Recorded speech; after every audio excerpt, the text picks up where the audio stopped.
Aujourd'hui, on va s'intéresser à un sujet que tous les passionnés de crevettes devraient connaître, les secrets les mieux gardés pour maintenir une colonie saine, colorée et active. On ne va pas parler de l'évidence, comme les changements d'eau ou la nourriture industrielle, mais de conseils bien plus précis, parfois même contre-intuitifs, qui peuvent vraiment faire la différence. D'abord, il faut comprendre que les crevettes ne se nourrissent pas seulement des granulés ou des légumes qu'on leur donne. Leur source principale de nourriture, c'est le biofilm. Ce biofilm est une fine couche de micro-organismes qui se développent naturellement sur les surfaces, pierres, racines, vitres, plantes. Mais il est souvent insuffisant dans les bacs trop propres. Pour en créer davantage, une méthode simple et naturelle consiste à placer une pierre ou une feuille d'ortie dans un pot d'eau au soleil pendant quelques jours.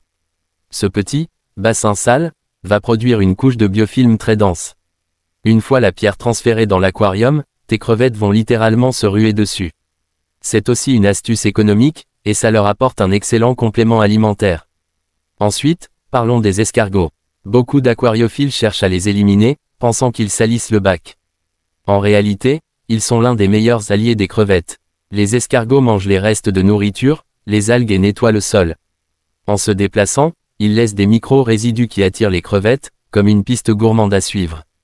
De plus, certaines espèces comme les planorbes et les mélanoïdes aèrent naturellement le substrat, ce qui empêche les poches de gaz toxiques de se former. La lumière joue aussi un rôle important. Si ton éclairage est trop intense, tes crevettes risquent de se cacher en permanence. Pour qu'elles soient plus actives et visibles, mieux vaut adoucir l'ambiance avec des plantes flottantes comme la pistia, la salvinia ou même de la lentille d'eau. Ces plantes créent une ombre naturelle, et tes crevettes se sentiront en sécurité pour sortir et explorer leur environnement. Tu veux améliorer leur santé et leur comportement. Ajoute des tanins. Les feuilles de catapa, les cônes d'aulne ou certaines racines libèrent des tanins dans l'eau, qui ont un effet antimicrobien, antifongique et apaisant. Ils aident aussi à la mue, un processus très délicat chez les crevettes. Une eau légèrement ambrée est souvent un signe d'un bac riche et équilibré. Et contrairement à ce qu'on pourrait croire, ce n'est pas un signe de saleté. Beaucoup de crevettistes sous-estiment l'importance du sol. Un substrat trop compact, comme du sable très fin ou un sol technique mal entretenu, peut devenir un piège mortel. Il empêche l'oxygène de circuler et favorise la création de zones anaérobies, où des gaz comme le sulfure d'hydrogène s'accumulent. Ces gaz sont inodores dans l'eau, mais mortels pour les crevettes. Une astuce simple, remuer doucement le sol de temps en temps, ou introduire des escargots fouisseurs comme les mélanoïdes, qui font le travail à ta place. Le CO2, souvent utilisé dans les bacs plantés, est à manipuler avec précaution. Une injection mal réglée peut faire chuter rapidement le pH et créer un stress énorme chez les crevettes. Elles deviennent molles, inactives, voire meurent en quelques heures. Si tu tiens à avoir du CO2, utilise un drop checké et surveille bien la variation de pH entre le jour et la nuit. Mais dans un bac spécifique pour crevettes, mieux vaut éviter l'injection de CO2, ou le maintenir très modéré. Passons maintenant à un point critique, la mue. C'est à ce moment-là que les crevettes sont les plus vulnérables. Pour qu'elles se passent bien, elles ont besoin de minéraux. Et c'est là que le GH entre en jeu. Une eau trop douce, avec un GH trop bas, va rendre la mue difficile. Elles vont rester coincées dans leur ancienne carapace et mourir lentement. Pour les Neocaridina, vise un GH entre 6 et 8.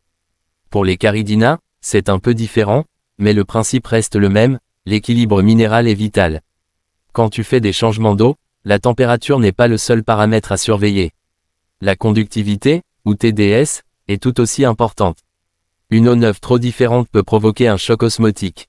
Ce choc, souvent invisible, affaiblit leur système immunitaire. C'est pour ça qu'un petit conductimètre est un excellent investissement.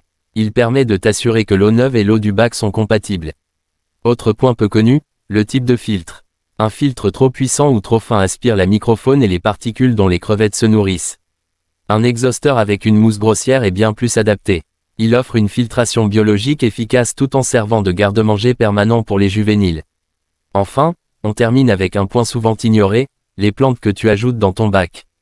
Si elles viennent d'une jardinerie ou d'un bac traité, elles peuvent contenir des pesticides ou des résidus d'engrais.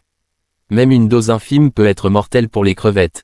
Toujours désinfecter les plantes avant introduction, par exemple avec un bain de permanganate de potassium ou un rinçage intensif à l'eau claire pendant plusieurs jours.